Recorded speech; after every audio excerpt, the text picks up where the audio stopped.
Hey, thanks for joining me. Well, we're up to issue 10 of PITT. This book has been kind of a fun and interesting ride. It's going into some weird places. It's kind of hard to kind of know what to think because I really wonder what Dale Keown had in mind for the long term when he come up with this idea. I am really legitimately curious if he had like long-term plans and ideas in his head. Like he knows what the first couple issues were going to be. He knows what the main conflict was going to be.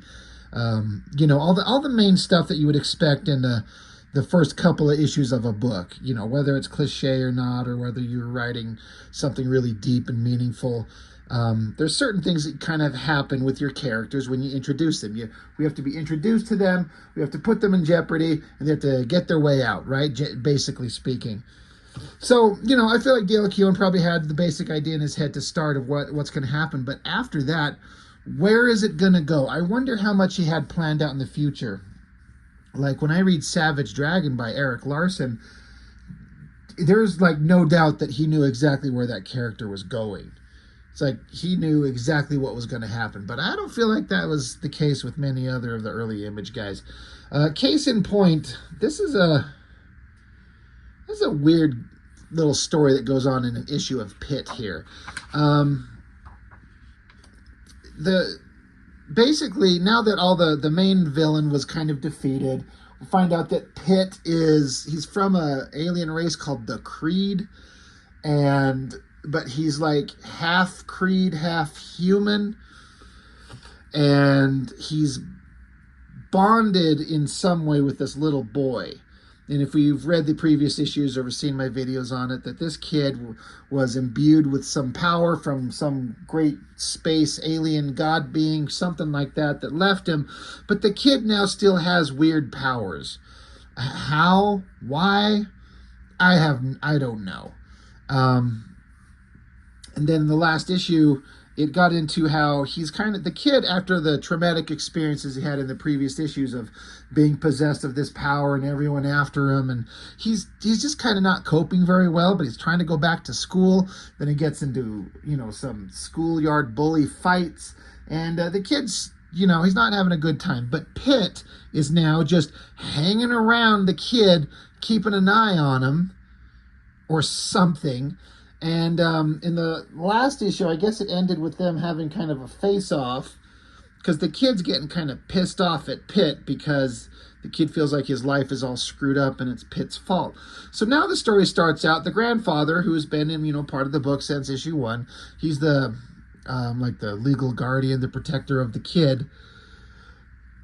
But oh my God, pardon me, I'm already boring myself kind of trying to explain this story. But right here in this situation, they're like, they called the grandfather. He shows up, and like PITT and the kid, Timmy, they're in like mid-pose, mid-action shot, but they're not moving. And there's like an invisible like barrier keeping everyone away from getting close to them. So they're just frozen in time and space. And so then the text boxes go on, trying to explain the weird situation that's going on between the kid and the big alien creature that we're all here to watch. I mean, we're here to read a PITT comic where big muscly guy with claws and chains and ponytails is just ripping apart bad guys and monsters and shit with great art from Dale Keown. That's kind of why we're here. But I guess basically what's going on is that these guys are having like a mind war. It's all going on in their head. It's a mental conflict. So you see the kid raising his hands up as if he's got something in his hands, but he actually doesn't. But once you go into their heads, one, you see that they're much closer to the same size, and the kid's carrying like a big hockey stick. So psychic war is what's going on. That's not a bad spread right there. I mean, I've said this before, that Dale Keown certainly knows pretty well how to draw like children, like youthful kid figures. It's a tricky thing. If the only thing you've ever done in your life as a comic artist is learn to draw big muscly guys and hot babes, and then suddenly a script would come along and tells you to draw old people and young kids and babies, and suddenly all your figure drawing skills in the world, drawing muscly Superman guys, don't count for shit. Dale Keown, he could kind of do it all, but I also find that his art kind of gets boring when it's not focused on his main character, which always looks great. Dale Keown is pencils and story. He does the script on pages 4 through 23, and Steve Gerber does the script on pages 1 through 4. That's interesting. So up to this page here is one person writing the dialogue, and from here on, Dale Keown's writing all the script. Okay, we got Dan Panosian on inks. I like Panosian for sure, but when I think of Dale Keown pencils and Panosian inks, I think of the PITT Hulk crossover, which I did not feel like was the best version of Dale Keown's artwork. I don't really have kind of the same problems with it here. It's all pretty good. I mean, just looking at this double page spread, I mean, a lot of color and movement, and it might be a little bit difficult to read what's going on a little bit. But basically, like I said, it's a battle in their minds, and the kid is duking it out with PITT. They're having their conflict is coming to a head here. And the kid's pissed off. He's angry at PITT, and PITT's trying to say, I would never harm you. I only sought to protect you. The kid's like, you're lying. Who are you? Why do you care about me? Why don't you leave me alone? He's like, my life was normal before you. Some weird things going on. I guess the kid makes the ground form hands that grab onto PITT. I guess in his mind war, you can do anything you want. I mean, I guess that would make sense. In your mind, you can do anything. So it's all kind of fine, but I'm not here to watch a kid beat on PITT with a hockey stick. This is kind of a funny image, especially when you've seen how big PITT is. He's like, I don't know what, 10 feet tall and massive, huge muscles. And here he is, because it's a mind war. They're like, him and this kid are the same size. So it just looks silly. But I think that's part of the point. But the kid screaming, ever since you showed up, my life sucks. The kid burns PITT's hands. Like, they're both holding onto this stick here. And then PITT's hands, like, fry off. They, like, barbecue vaporize. And I guess they're gone. But again, it's mind war. So who cares? This shot of the kid. Suddenly, Dale Keown's drawing something with a little bit of passion. I mean, none of this stuff felt really...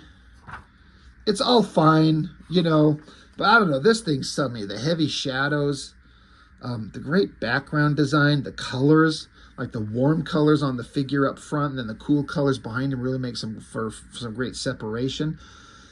But yeah, he just keeps beating the hell out of PITT. Now the kid formed himself some big claw hands, so now he's ripping up PITT, stabs him through his chest. So now PITT's just sitting there with a giant cracked opening in his chest, but then from out of PITT's chest come more claw hands, and then out come pouring these creatures that look like the creature that's supposed to be PITT's father. Zoivod is his name, introduced in the other issues. But it looks like a bunch of these creatures just pour out of PITT himself, and they start saying, is that any way to speak to your twin brother? And the kid's like, what? And PITT screaming, stop this. It was meant for me to tell him. So they're not just connected on like a spiritual level. They're actually genetic family is the point. Pretty good drawings here. The monsters flowing out of PITT there. These faces. It's fine. It looks good, and I can't tell you what could be done to make it look better, but is not as exciting artwork as I've seen that Dale Keown has done before. So I don't know what the problem is, but it's not bad.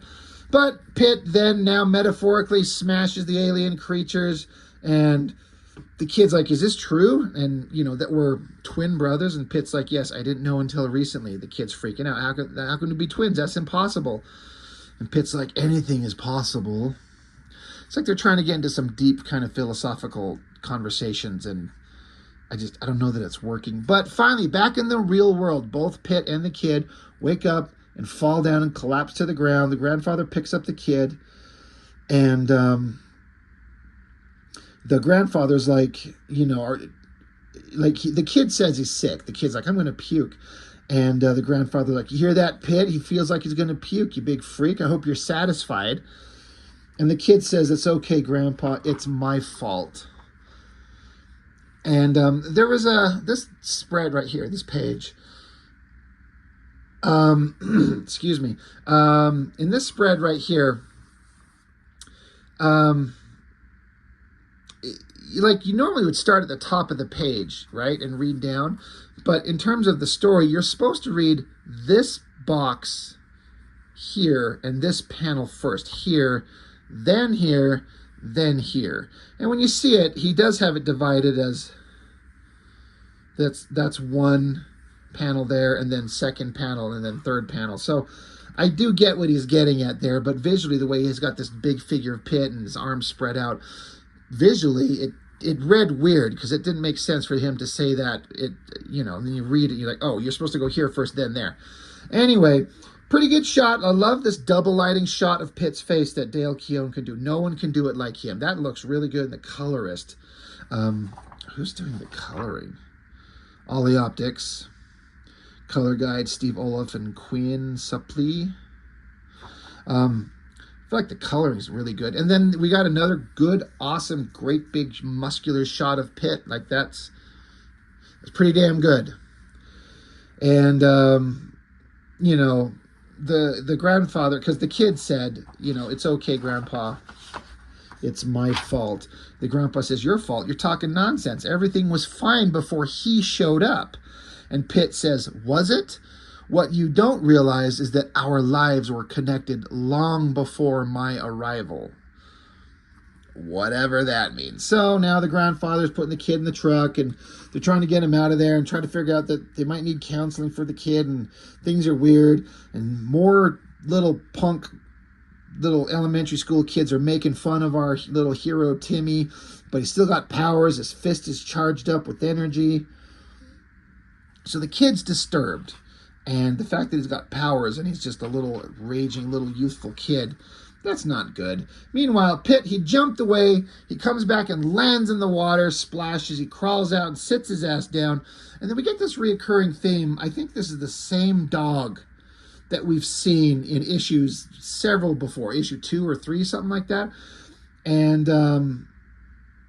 there's some dude running around with a shotgun trying to shoot the dog, and Pitt grabs him and says, the dog is not your possession, and throws the human guy off to the side. So he's taking care of the dog. Then we get a big shot. Well, the human guy goes flying across the ground, bounces across the ground, smacks into a tree. It'll probably kill him. But there's Pitt, and there we get another. I've seen this shot several times where it's just the angle is just from behind Pitt, staring at him. And again, no one does it like Dale Keown. That looks pretty badass. And what it just occurred to me is that this is Pitt, and now he's got a pet, and it's a pit bull. So Pitt has a pit. It's brilliant. I mean, if you're going to give him like a dog companion, what do you give him, a Chihuahua or some shit? That's actually kind of funny. But good, like, who does big muscular figures like this better than Dale Keown?